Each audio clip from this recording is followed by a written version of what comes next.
Hello, Goldie. Hi. Hey, how are you doing? I'm so well. Yeah, how are you? Good, great. We're so excited to have you on with us today. We're Yeah, thrilled. Hey, me Kirsten. too. Hi. Hi, Goldie. Hi. Yeah, Yay. today's been such a good day. We did a home tours, like a spring home tours. So this morning I was taking people all around Crestone looking at cool houses and now this. So it's like, yeah, all Oh, my favorite things all in one day. that's awesome. I actually did see that post that they were doing the home tours today. That's really awesome. Is your house part of the tour?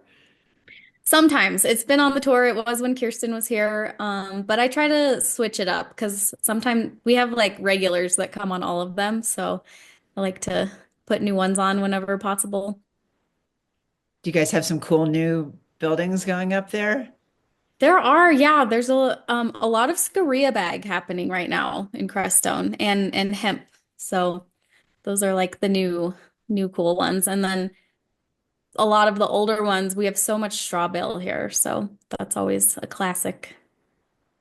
I'm sorry, you said Korea, like hummus? Sorry, Jean. no, I was asking the same Is thing. it is it volcanic? Yeah. Mm-hmm. Okay. The pumice stone.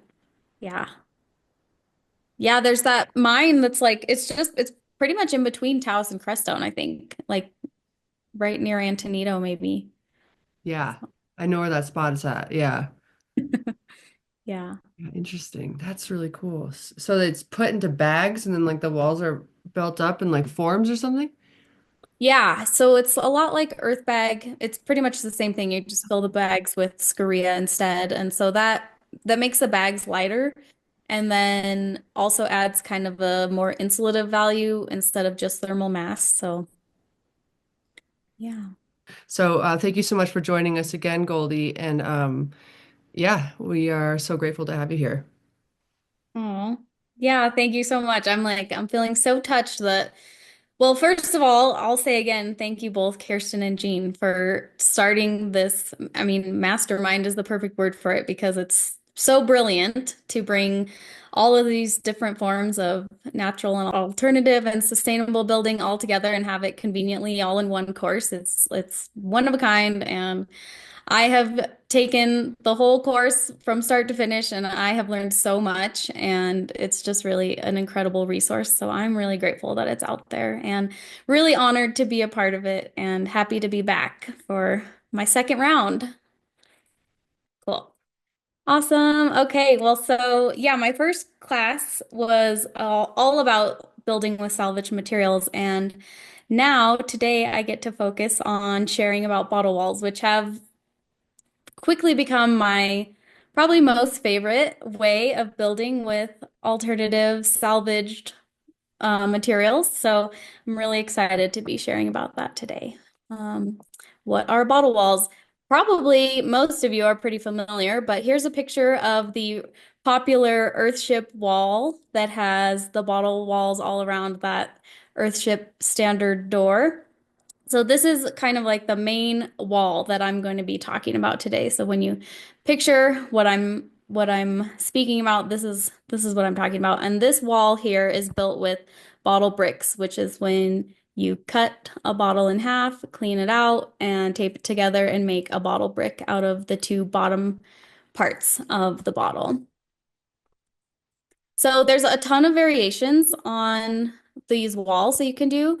Firstly, with the different types of mud and mortar. So you can use adobe cob, which is a mix of sand, clay, and straw. And there's a fun way to mix it barefoot. You can also build these walls with concrete, which is gravel, cement, and sand or hemp lime. Learned that one from Michaela's class. Hempcrete is really actually should be called hemp lime because there's no concrete actually in it. It's built with lime. So these are all mediums that I've used personally to build a bottle wall with, and I'm sure like any kind of mortar that works to build a wall with, you can put bottles in it and it'll probably work. There's also bottle variations. So instead of using a glass bottle, Here, this picture right here is actually a cordwood construction, but the techniques and principles are the same. You're putting something within mortar and using that to build a wall. So um, you can use wood in place of the bottles. You can use plastic bottles. So I like this picture here because it shows the certain kind of plastic bottles that have the divots in the bottom. They end up showing up like flower petals in the plaster. So that's always a fun alternative to glass. These eco bricks, which I think is such a great way to build. This is when soft plastics and other garbage are stuffed into plastic bottles, and that gives them more durability and strength. And you can totally build a wall with much light in, but still totally practical. And then, of course, metal cans. And really, anything that you can put into mud, you can put into a bottle wall. So I've seen tons of variations on all of this, people putting, scrap pieces of metal or old vases or whatever you can think of, really. So it's really a fun way to just get creative. So I was looking into the origins of bottle wall building, and this is a house that was built by a guy named Tom Kelly. It's in Nevada, and it was built in 1906. And this guy owned a bar, and so he had plenty of access to glass bottles, and he built a house out of them. And this house in particular, I think they used, yeah, 30,000 bottles, and it's been refurbished. There was part of it that was falling down, and it's actually owned by BLM now. It's on public land, so you can go visit it. But so this house right here, you can see that all of the butts of the bottles are flush with the exterior, and it's actually the same wall on the inside because he did a double wall of bottles. So what he did was he kept the bottles whole and he put the necks facing each other and then built the wall up. So he has a flush wall on either side.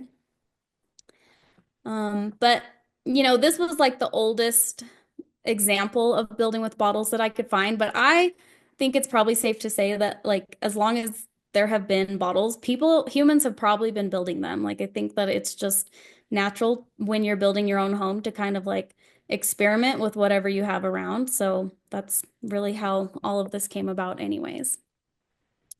And then of course we have the popular Wobo Heineken bottle. So this was in about the 60s, Alfred Heineken was on vacation somewhere and saw a bunch of Heineken bottles in a trash pile. And he got together with an architect to come up with a style of bottle that could be used, that could have a second life being used as a building material after being used as a beer bottle. So this was the style that they came up with. So you can see it's got two flat edges, and the neck of the first bottle will fit into the bottom of the next bottle. There's a divot there for it. And there's also a bunch of divots on the sides of the bottle, the flat edges, so that would help to accept mortar. They made about 100, there was 100,000 of these made, but they met resistance in this model because of liability for building. But Alfred Heineken himself did build a garden house out of these bottles in his own garden. And unfortunately, it never really did take off after that.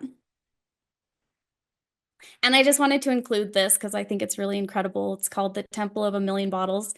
This is in Thailand, and there's like so many bottles going on here. It's hard to even tell that that's what this is built out of, but this property actually has tons of structures. I think they've used over 1.5 million bottles here, and you can see everything even from like the sidewalk fence lining and everything is just built with glass. So it's pretty inspiring just to see what's possible.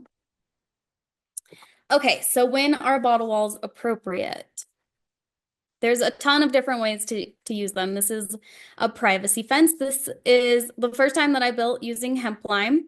And so this fence, it's like a hemp lime fence, and then this woman wanted to do bottles on the top just to like add some beauty. So it was really simple and it worked just the same as you would using cement or adobe.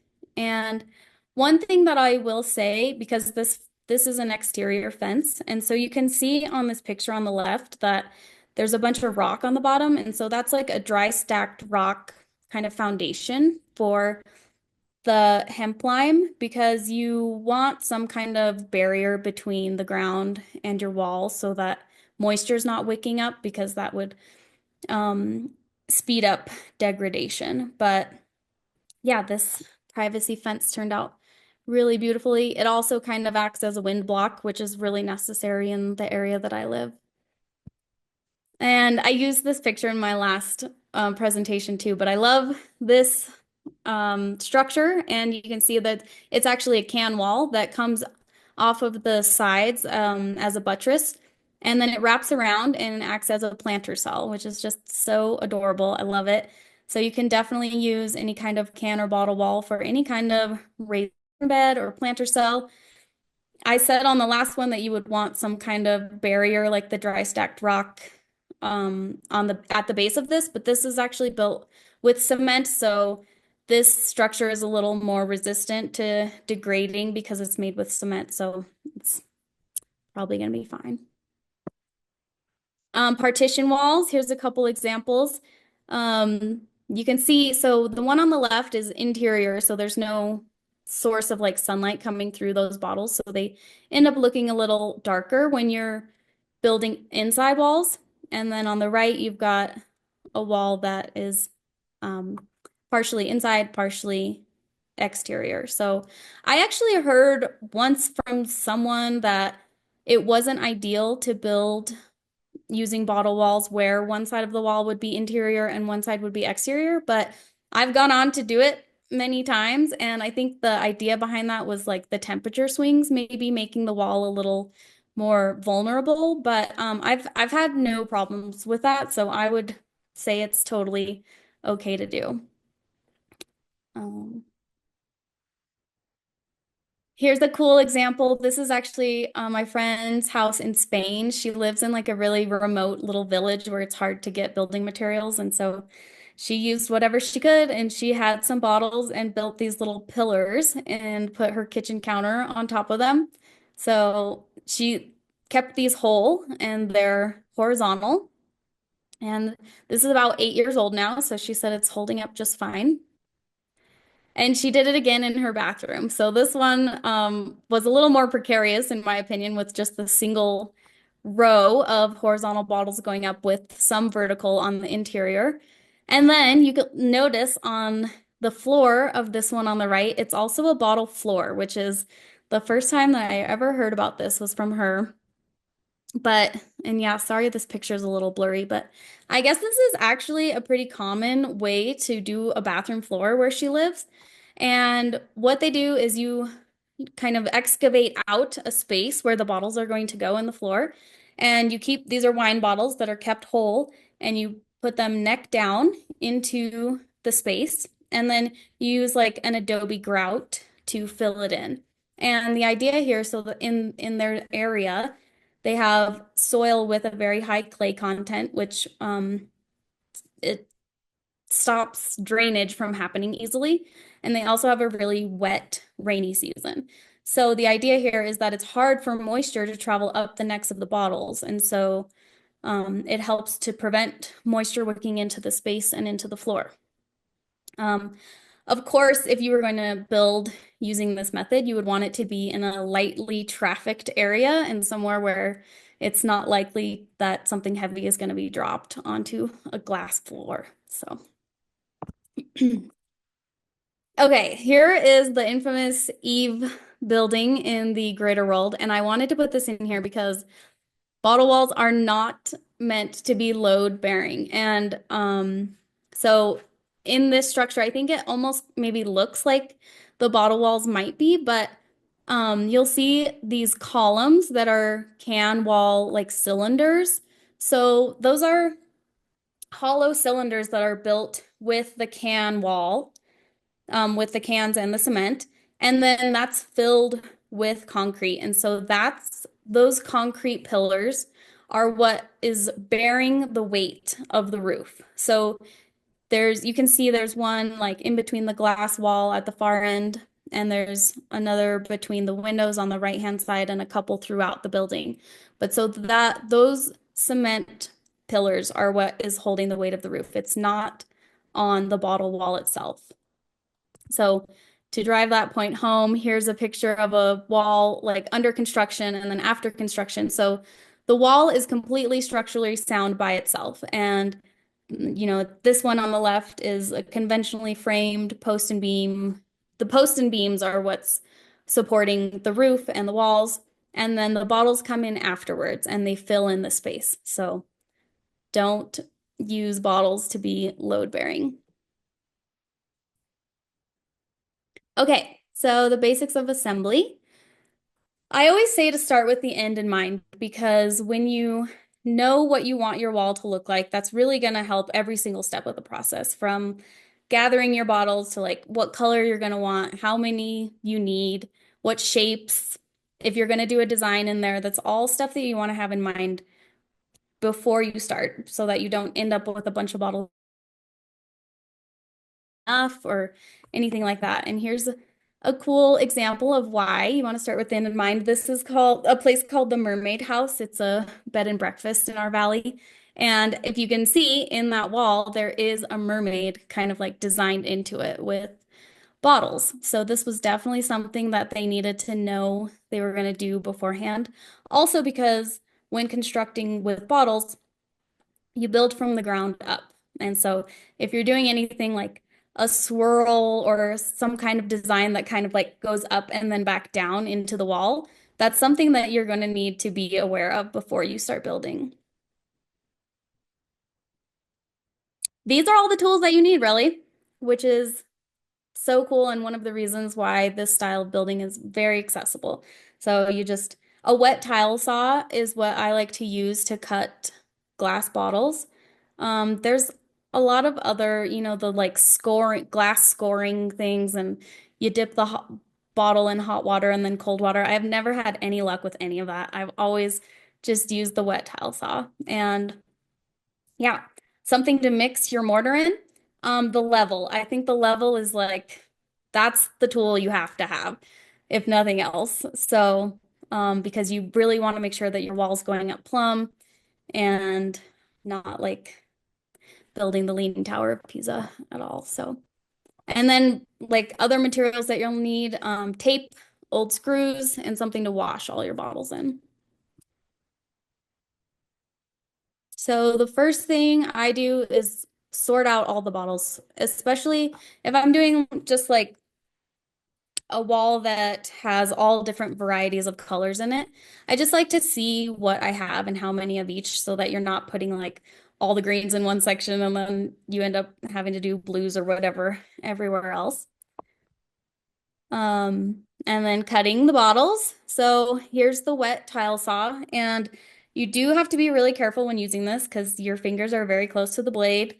You're gonna want to wear gloves. I wear a rain jacket. That's my rain jacket that I wear because there's just water and glass shards spewing out into the whole environment. So definitely like a mask and eye protection is important. And this is what you end up with after you cut all the bottles. They are covered in like glass dust. So this is why you have to wash them. It's not so important to like, some people wash the bottles before they even cut them, and it's just a waste of time because you're gonna have to do it again. So don't even bother. Wash them afterwards. And that's the next step. So I like to use these just big buckets and put a tiny bit of soap in it. Usually they clean out really well unless you're using like olive oils or, if your bottle had some kind of oil in it. I'll usually save all of those and wash them in their own batch with extra soap. But at this step, what's really important is that the inside bottom of the bottle gets cleaned because once you tape that bottle together and put it in a wall, you're not going to be able to touch it again. So if it's dirty, it's going to be dirty forever. The outside doesn't matter so much right now because once you're building, they're going to get dirty over and over again. And I've also found that the labels being on the bottles doesn't really matter. That's not a problem. Okay, so this picture on the left shows the porcupining. So you can see the screws sticking out of the frame. And that's an important part of the process because that's what blends the basically the block, the bottle brick to the frame so that you don't just have like a freestanding um, block of mud with bottles in it sitting in a frame. This, binds those things together. So you can use old screws or old nails, like any mismatched, whatever, just let them stick out of the wall about an inch.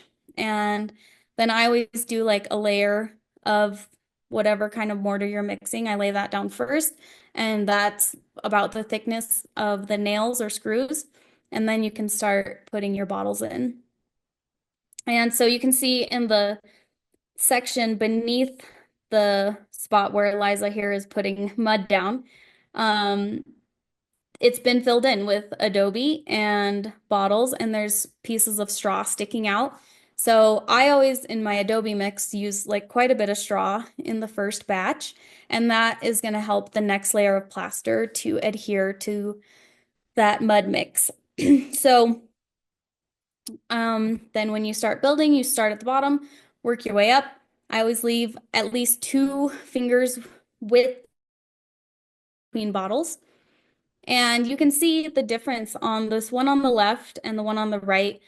The one on the right, they're really doing a good job at like packing the mud out as close to being flush with the butts of the bottles as possible. And that's going to save time in your next step because you're going to be doing probably 2 or 3, even more layers of finished Adobe to get that wall to look nice and smooth. So the more mud that you can put to get as wide as the bottles are at this step, you're going to save yourself time in the next few steps. And so here's what that wall looked like when we finished that day. It doesn't have a finished coat of plaster on it, but the bottles are all put in. And then here's the exterior. So you can see we had to come back with another couple coats, and I don't use straw in the finished coats, so there's no more straw sticking out of the Adobe here. This is just a smoother finish coat.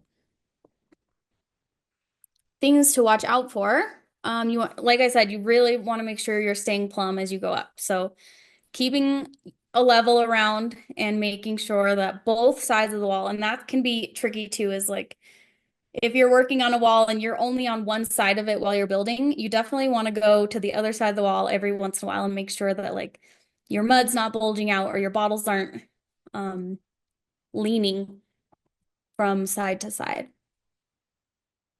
And you also have to make sure that your base layer is dry enough before adding on top of it. And so that's why this process can really take a long time, especially if you're building with Adobe, which takes much longer to dry and cure than cement would.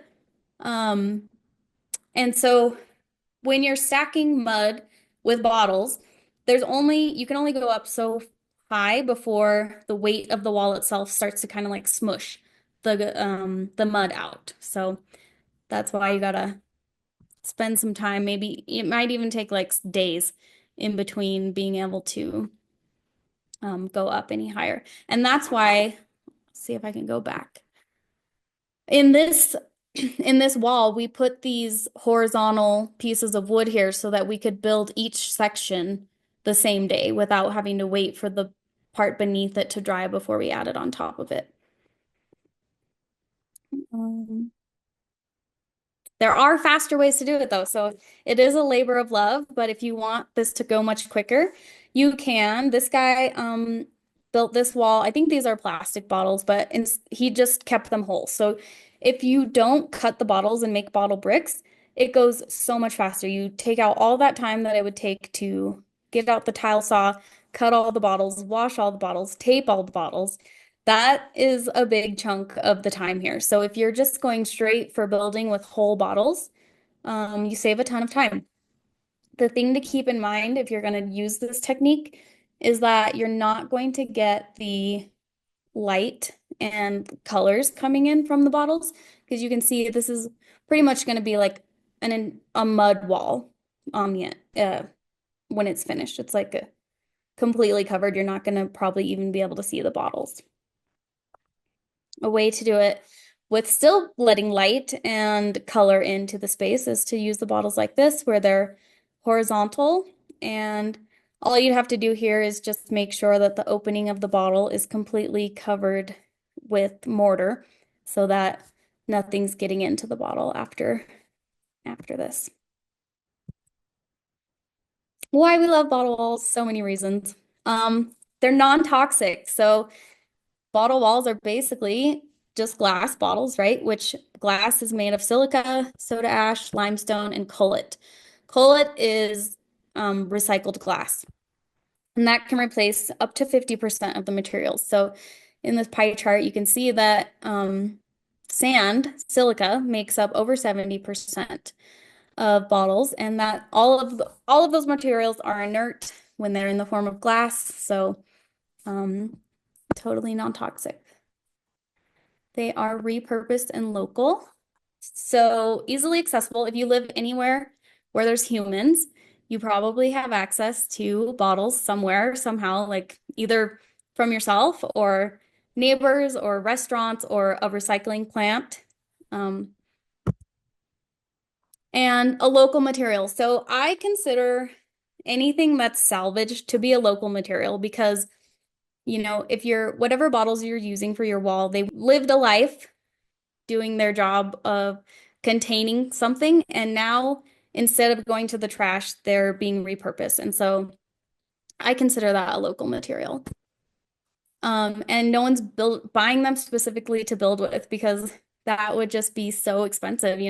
Most bottle walls take at least, hundreds, if not thousands of bottles. So, I mean, not to say that I haven't been at a store and been like, ooh, I really like that bottle. I don't care what's in it, but I'm gonna buy that and stick it in a wall someday. So, but that's like one bottle out of thousands.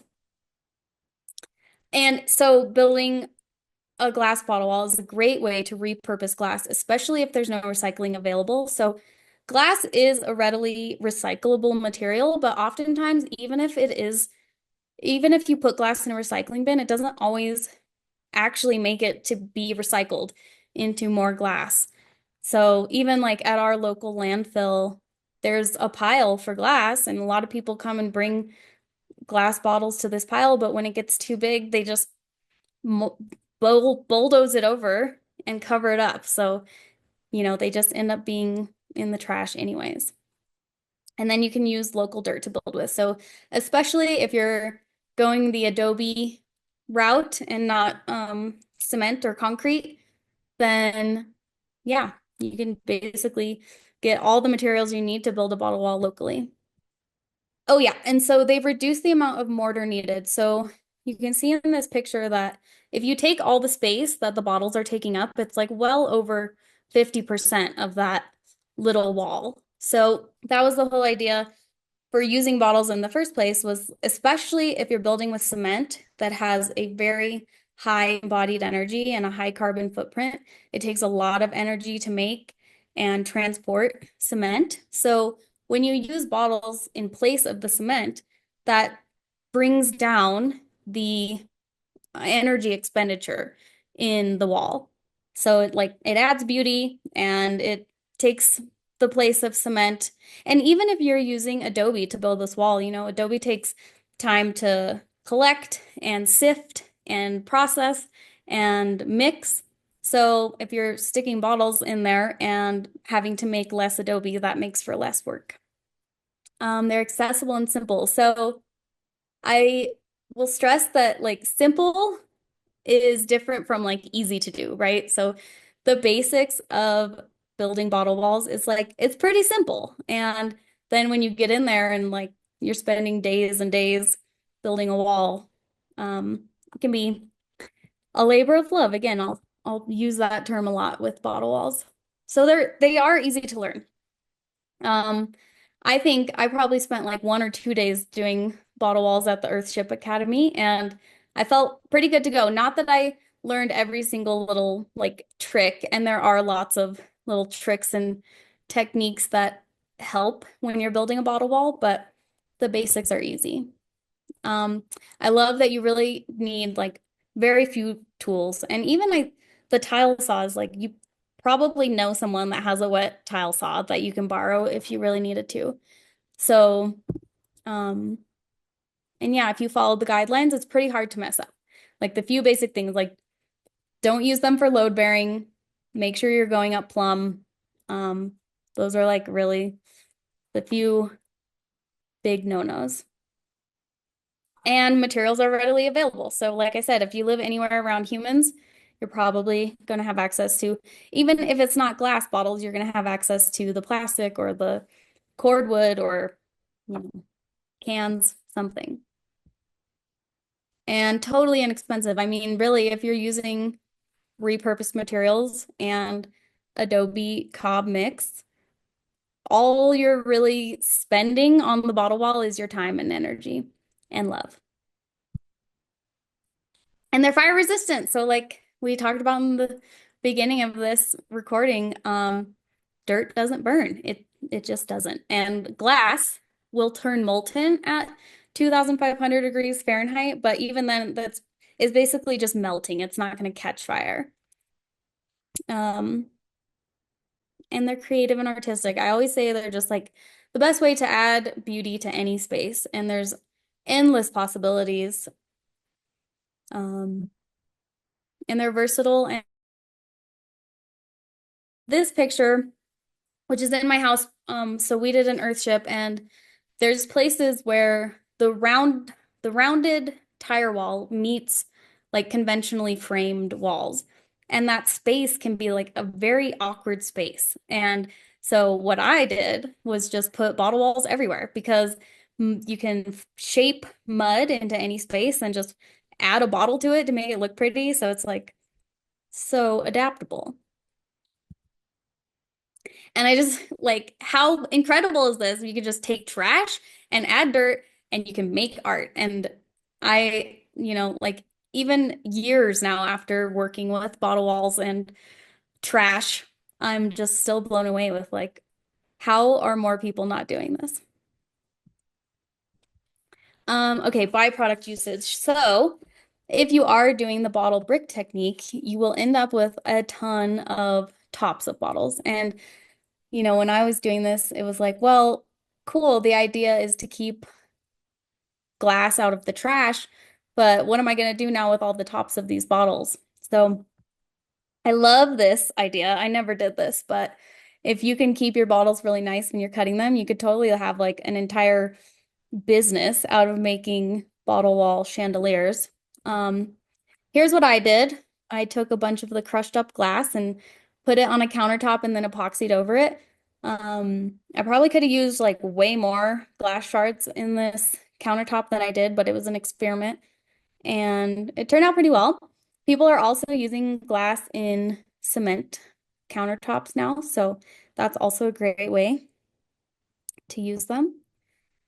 And I wanted to highlight this company because I'm just a huge fan of theirs. They're in New Orleans, and it's this group of people who recognized that there was no glass recycling available to them.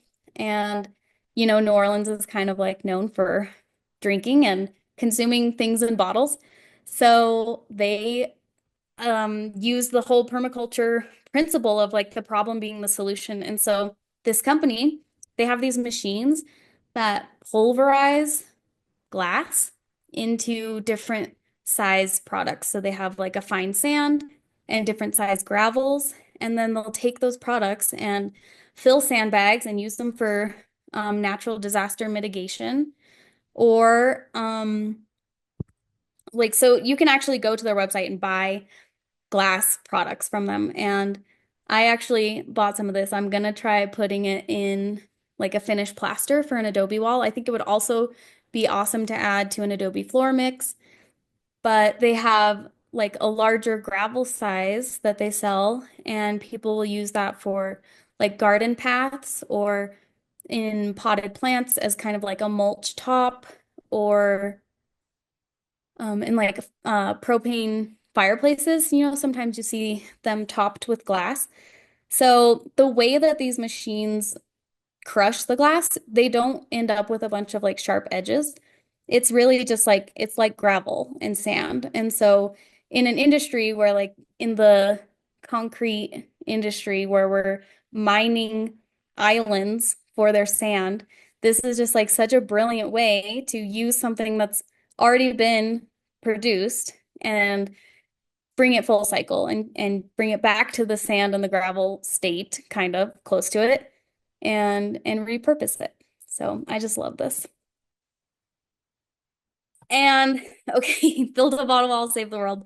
That might seem like kind of extreme, but I really do think that when we choose like to turn towards alternative building, including building with bottle walls, it's it's an act of rebellion. And our current culture is obsessed with how do we build the biggest house in the least amount of time for the least amount of money.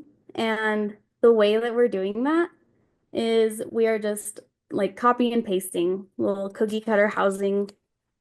Um, and I think, when we choose to reclaim the art and what I consider the birthright of building our own homes, something happens like that's a big shift. And when we can choose to not go to the big box stores and not spend money on materials that have been manufactured to build homes, and instead we just look to like what's available to me locally, including, materials, but also support and what community is available to me. Um, I think that's just status quo. And when we choose to be a part of the process of building these spaces that we occupy, and we choose to be like artists and creators instead of consumers and takers, like there's something that happens there. It's like the difference between a home cooked meal versus going out to fast food or something, like really being participating in producing the space that you're going to live in. There's just like something really special about that. And I think that has an impact. And I think, yeah, when we're invested in the process and when we're invested in the materials that we use and really like intentional and conscious of that, it fosters a sense of healing and it fosters a sense of connection, not only with like nature and our environment and ourselves and our community. Like, I just think it's really powerful. And I get really touched by all the people that show up to classes like this because I'm probably preaching to the choir, but like I think that this is what is going to save the world. I really do.